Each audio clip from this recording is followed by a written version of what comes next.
Good morning. आप सभी का स्वागत है मेरे यूट्यूब चैनल में। देखिए, आप टीजीटी का जो है क्रम से अध्ययन करते हैं। टीजीटी और पीजीटी के लिए ये आपका शारीरिक शिक्षा का पहला पार्ट है, शारीरिक शिक्षा का परिचय एवं सिद्धांत। अब क्रम से चलेंगे बिल्कुल भी, और जो है हर वीडियो को कोई भी वीडियो मिस मत करना। और जो है इसमें पहले पार्ट में हमने कुछ परिभाषाएं ली हैं। मैं केवल 30 परिभाषाएं लिखाऊंगा और 30 परिभाषाओं में से लगभग टीजीटी पीजीटी में ये इन्हीं में से पूछ ली जाएंगी, लेकिन इन्हें जो है ठीक से याद कर लेना। इनके याद करने का थोड़ा ट्रिक भी बताऊंगा मैं। तो देखिए, पहली परिभाषा देखते हैं। और हाँ, एक कोशिश और भी करना, जैसे मान लो मैंने आज परिभाषाएं लिखाई तो टाइम निकाल कर इन परिभाषाओं को आज ही याद करना। पहली जो परिभाषा है इसमें, शारीरिक शिक्षा उन अनुभवों का कुल जोड़ है जो व्यक्ति विशेष की प्रक्रियाओं से प्राप्त होते हैं। ये जो परिभाषा पहले सबसे पहले नंबर पर लिखी, बहुत इंपॉर्टेंट परिभाषा है, टीजीटी पीजीटी में कई बार पूछी गई है, इसीलिए मैंने इसे सबसे ऊपर लिखा है। बहुत आती है परिभाषा। यानी क्या है, शारीरिक शिक्षा उन अनुभवों का कुल जोड़ है जो व्यक्ति विशेष की प्रक्रिया से प्राप्त होते हैं। देखो, इससे याद करेंगे, अनुभवों का कुल जोड़। परिभाषा में यदि क्या आया, अनुभवों का कुल जोड़, तो ये परिभाषा किसने दी थी? ओवरटीफर, यानी डी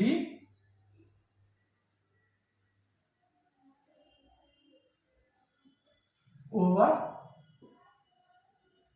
ट्यूफर,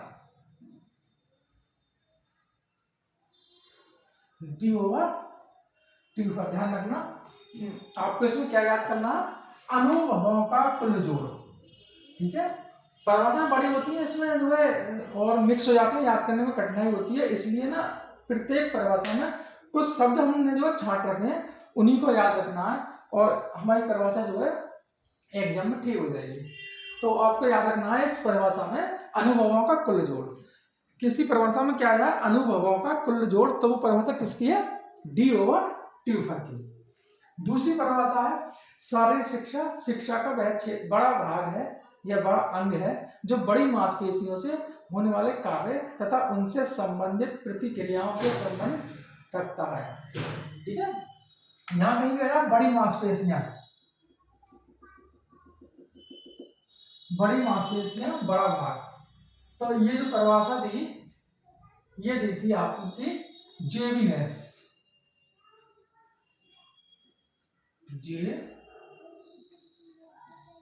बी नेस, याद रखना, जे बी नेस। यानी शारीरिक शिक्षा शिक्षा क्षेत्र का वह बड़ा भाग अंग है जो बड़ी मांसपेशियों से होने वाले कार्य तथा उनसे संबंधित प्रतिक्रियाओं से संबंध रखता है, जे बी नेस। तीसरी परिभाषा, केंद्रित अनुभवों द्वारा जो परिवर्तन मानव में आते हैं शारीरिक शिक्षा कहलाते हैं। ये दी थी आपकी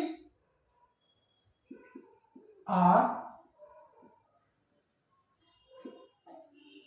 कैसिडी,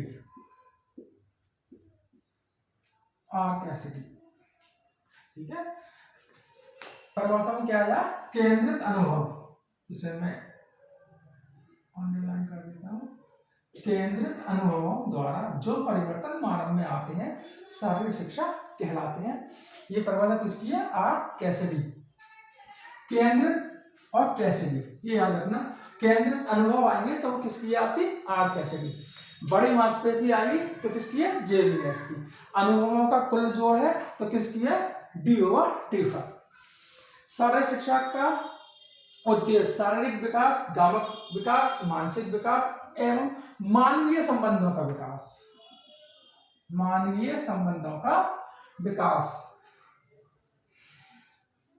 करना, ये क्या शारीरिक शिक्षा का उद्देश्य है। परिभाषा में आ जाए मानवीय संबंधों का विकास, यानी जो आपका शारीरिक विकास, गामक विकास, मानसिक विकास एवं मानवीय संबंधों का विकास करना।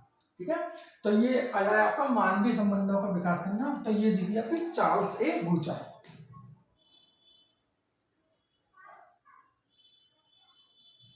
चार्ल्स ए बूचर। ठीक है, याद रखना। मानवीय संबंधों का विकास, तो चार्ल्स ए बूचर। खेल संवेगों को स्थिरता प्रदान करता है। खेल संवेगों को स्थिरता प्रदान करता है, संवेगों को स्थिरता प्रदान करता है। ये दी थी आपकी स्किनर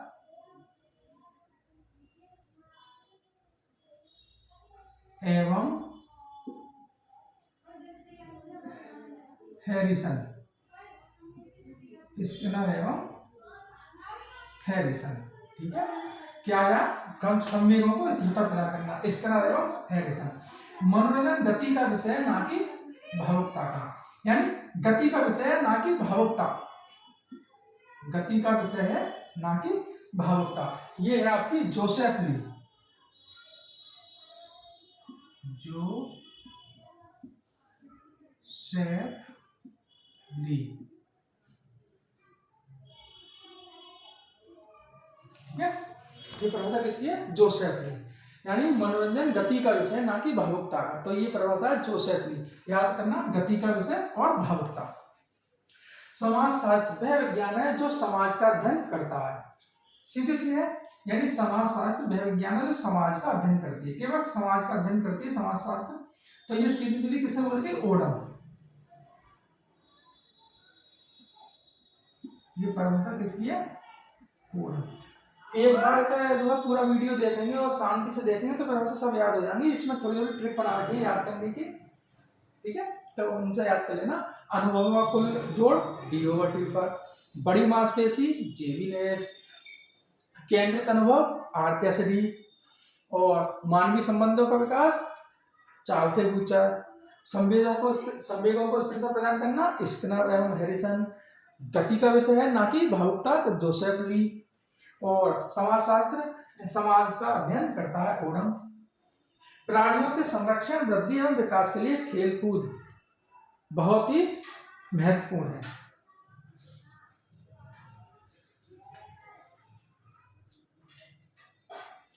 प्राणियों के संरक्षण, वृद्धि एवं विकास के लिए खेलकूद बहुत ही महत्वपूर्ण है।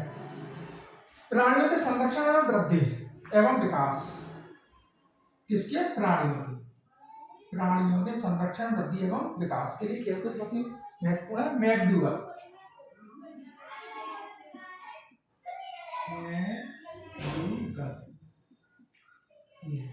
मैकडूगल, यानी प्राणियों के संरक्षण, वृद्धि एवं विकास के लिए खेलकूद बहुत ही महत्वपूर्ण है। ये किसने बोला था? मैकडूगल। याद रखना, प्राणियों के संरक्षण, वृद्धि एवं विकास। मनोविज्ञान मनुष्य एवं अन्य प्राणियों के आचरण और मानसिक प्रक्रियाओं का अध्ययन है। ये बोला था, मनोविज्ञान मनुष्य एवं अन्य प्राणियों के आचरण और मानसिक प्रक्रियाओं का अध्ययन है। प्राणियों के और मनुष्य के, मनुष्य और प्राणी है ना, के आचरण और मानसिक प्रक्रियाओं का अध्ययन है, मनुष्य व अन्य प्राणियों। ठीक है, मनुष्य भी आ रहे हैं, प्राणी भी आ रहे हैं, बाकी अन्य प्राणी भी आ रहे हैं, उनके आचरण, उनकी मानसिक प्रक्रियाओं का अध्ययन किया था। वो आपके कौन से? क्रुक्स और स्टेन, क्रुक्स और स्टेन। ठीक है, याद रखना, कौन थे? क्रुक्स और स्टेन, मनुष्य व अन्य प्राणियों के आचरण और मानसिक क्रिया का, मनुष्य और प्राणियों के आचरण और मानसिक। ये परिभाषा बहुत अच्छी है, मुझे तो बहुत अच्छी लगती है। हम इसलिए खेलना बंद नहीं कर देते कि हम बूढ़े हो जाते हैं, हम बूढ़े हो जाते हैं क्योंकि हम खेलना बंद कर देते हैं। ठीक है, ये परिभाषा बहुत अच्छी है। ये परिभाषा किसने बताई थी? जॉर्ज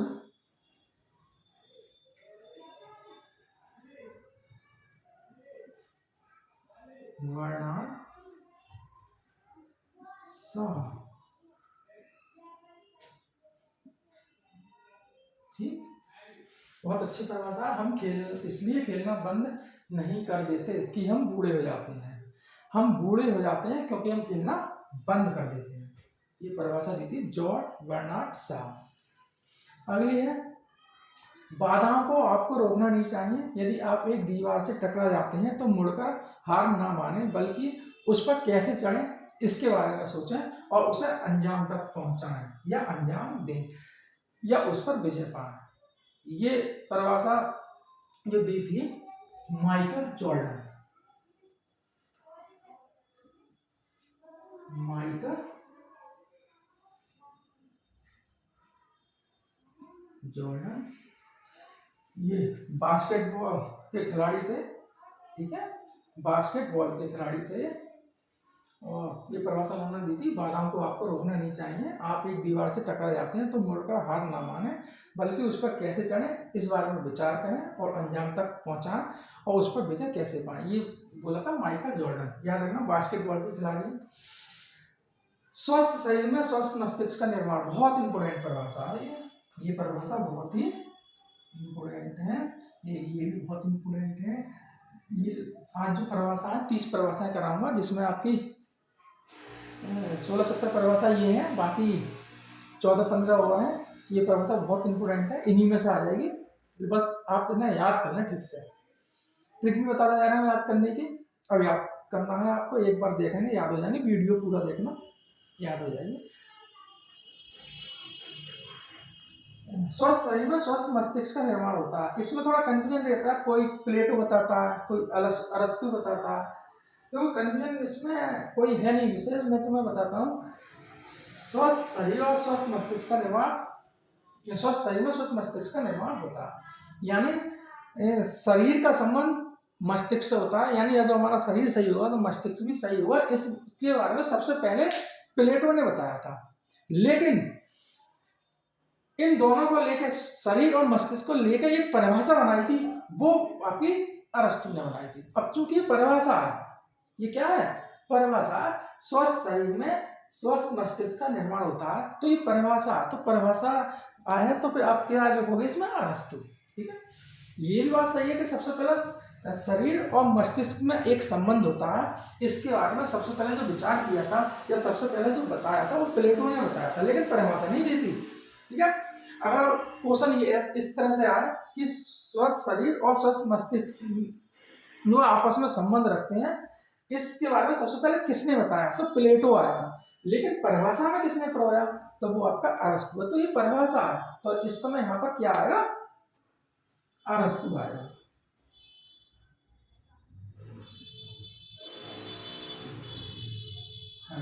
ठीक है, परिभाषा में कोई कंफ्यूजन मत रखना इसमें, ये बहुत इंपॉर्टेंट परिभाषा है।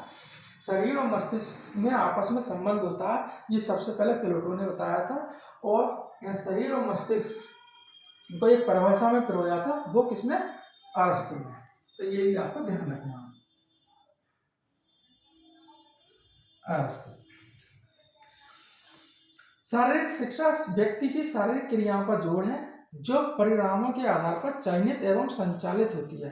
शारीरिक क्रियाओं का जोड़, अभी था अनुभवों का कुल जोड़, अनुभवों का कुल जोड़ D/T, और शारीरिक क्रियाओं का जोड़,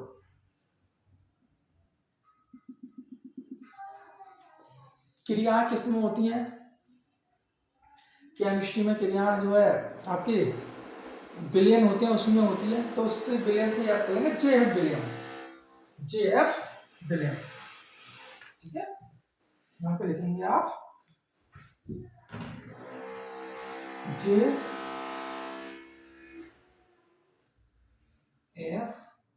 बिलियंस,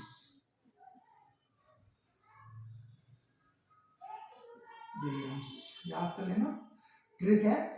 शारीरिक क्रियाओं का जोड़ या शारीरिक क्रियाओं का जोड़ आ जाए तो JF बिलियन, और ये आपका आया अनुभवों का कुल जोड़ तो D/T, और क्रियाएं जो आती हैं वो आपकी बिलियन में होती हैं, क्रियाएं बिलियन में होती हैं, तो उससे याद कर लेना बिलियंस, याद करना है, कुल मिला कैसे भी याद कर लो। अगली परिभाषा, शरीर द्वारा शरीर को दी गई क्रिया शारीरिक शिक्षा कहलाती है, यानी शरीर के द्वारा हम शरीर को जो शिक्षा दे रहे हैं वो क्या है, आपकी शारीरिक शिक्षा। ये बोला था JP थॉमस, JP थॉमस, ये शरीर द्वारा शरीर को दी जाने वाली क्रिया शारीरिक शिक्षा कहलाती है। मानव के व्यवहार एवं संबंधों का अध्ययन करना ही मनोविज्ञान कहलाता है। मानव के व्यवहार और संबंध का जो अध्ययन करते हैं वो मनोविज्ञान कहलाता है। ये पर्याय बताइए, crow and crow, crow and crow, ठीक है। मनोविज्ञान आचरण और व्यवहार का विज्ञान है। मनोविज्ञान आचरण और व्यवहार का विज्ञान है। मैकडूगल,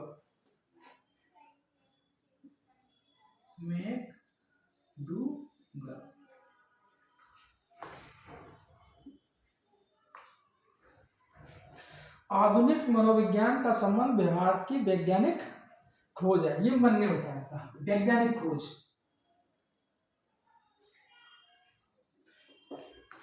यानी व्यवहार की वैज्ञानिक खोज, व्यवहार की वैज्ञानिक खोज मन, और मनोविज्ञान आचरण और व्यवहार का विज्ञान है। मैकडूगल, मानव के व्यवहार एवं संबंधों का अध्ययन मनोविज्ञान कहलाता। Crow and crow. तो ये परिभाषा है, एक बार देखेंगे याद हो जाएंगे, लेकिन वीडियो आप पूरा देखना, इन्हें लिखने में बहुत मेहनत करनी पड़ती है, तो थोड़ा वीडियो को पूरा देखें, अच्छा लगे तो लाइक शेयर भी करें। देखिए एक बार इन्हें रिपीट करते हैं। शारीरिक अनुभवों का कुल जोड़ है जो व्यक्ति विशेष की क्रियाओं से प्राप्त होते हैं, D/T पर। अनुभवों का कुल जोड़ D/T पर। शारीरिक शिक्षा शिक्षा क्षेत्र का वह बड़ा भाग है जो बड़ी मांसपेशियों से होने वाले कार्य तथा उनसे संबंधित प्रतिक्रियाओं से संबंध रखता है। बड़ी मांसपेशी जेबिनेस। केंद्रित अनुभवों द्वारा जो परिवर्तन मानव में आते हैं शारीरिक शिक्षा कहलाती है। केंद्रित अनुभव आर्ट कैसिडी। शारीरिक शिक्षा का उद्देश्य शारीरिक विकास, सामूहिक विकास, मानसिक विकास एवं मानवीय संबंधों का विकास करना। मानवीय संबंधों का विकास करना, चाल से ऊंचा। खेल संवेगों को स्थिरता प्रदान करता है। स्किनर एवं हैरिसन। मनोरंजन गति का विषय ना कि भावुकता का, गति का विषय है ना कि भावुकता का। तो जो है आपका जोसेफ। समाज शास्त्र वह विज्ञान है समाज का अध्ययन करता है। ओडम। प्राणियों के संरक्षण, वृद्धि एवं विकास के लिए खेलकूद बहुत ही महत्वपूर्ण है। मैकडूगल। मनोविज्ञान मनुष्य व प्राणियों के आचरण और मानसिक प्रक्रियाओं का अध्ययन होता है। क्रुक्स व स्टैंड। हम इसलिए खेलना बंद नहीं कर देते कि हम बूढ़े हो जाते हैं, हम बूढ़े हो जाते हैं क्योंकि हम खेलना बंद कर देते हैं। George Bernard Shaw. बाधा को आपको रोकना नहीं चाहिए। यदि आप एक दीवार से टकरा जाते हैं तो मुड़कर हार ना माने, बल्कि उस पर कैसे चढ़ना है ये सोचें, उसे अंजाम दें तथा उस पर विजय पाएं। Michael Jordan. स्वस्थ शरीर में स्वस्थ मस्तिष्क का निर्माण होता है। अरस्तु। शारीरिक शिक्षा व्यक्ति की शारीरिक क्रियाओं का जोड़ है जो परिणामों के आधार पर चयनित एवं संचालित की जाती है। J.F. विलियम। शरीर द्वारा शरीर को दी गई शारीरिक शिक्षा कहलाती है। J.P. थॉमस। मानव के व्यवहार तथा संबंधों का अध्ययन करना मनोविज्ञान कहलाता है। Crow and crow. मनोविज्ञान आचरण और व्यवहार का विज्ञान है। मैकडूगल। आधुनिक मनोविज्ञान का संबंध व्यवहार की वैज्ञानिक खोज है। व्यवहार की वैज्ञानिक खोज मन। तो ये परिभाषाएं हैं, इन्हें याद करना। और अब क्रम से ही चलेंगे। शारीरिक शिक्षा का परिचय एवं सिद्धांत। इसमें जो आपकी थोड़ी क्वेश्चन भी कराएंगे और थ्योरी तो चली रही है आपकी, ठीक है। वीडियो को मिस मत करना। अब क्रम से ही चलेंगे, पहले पहला चैप्टर, फिर दूसरा, फिर तीसरा, इस तरह से 10-11 चैप्टर हैं, वो सब क्रम से कराएंगे। तो अब मिलते हैं अगली वीडियो में। Thank you.